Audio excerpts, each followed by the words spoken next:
Action.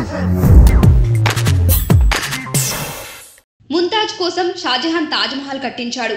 కులు కుతుబ్ షా అయితే ఏకంగా భాగ్యనగరాన్ని నిర్మించాడు.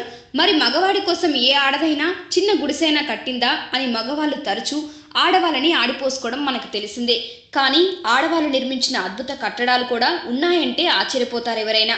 వాటిలో కొన్నింటి వివరాలే ఇవి.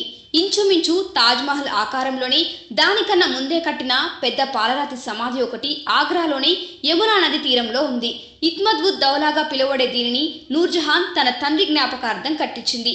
స్త్రీల అభిరుచి అనువనువు తొనికిసలాడే ఈ కట్టడాన్ని దూరం నుంచి చూస్తే పెద్ద నగల పెట్టెను తలపింపజేస్తుంది. ఢిల్లీలోని హుమాయూన్ సమాధి కూడా నిర్మించింది ఒక స్త్రీనే. కర్ణాటకలోని పట్టదకలలో ఉన్న విరూపాక్ష దేవాలయం కూడా ఒక రాణి నిర్మించిందే. రెండవ విక్రమాదిత్యుని భార్యలో కామదేవి తన భర్త పల్లావులపై సాధించిన విజయానికి గుర్తుగా ఈ గుడిని నిర్మించింది.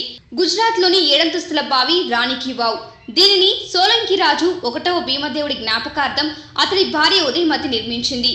అప్పట్లో కొన్ని వేల ఎకరాలు ఈ బావి కింద సాగయ్యేవట. ప్రతి అంతస్తులోనూ పురాణ గాథల శిల్పాలు కొలువుదిరి కళాప్రియుల కళాతృష్టిని కూడా తీరుస్తాయి. దీనిని 2014లో యునెస్కో వరల్డ్ హెరిటేజ్ కట్టడంగా గుర్తించారు.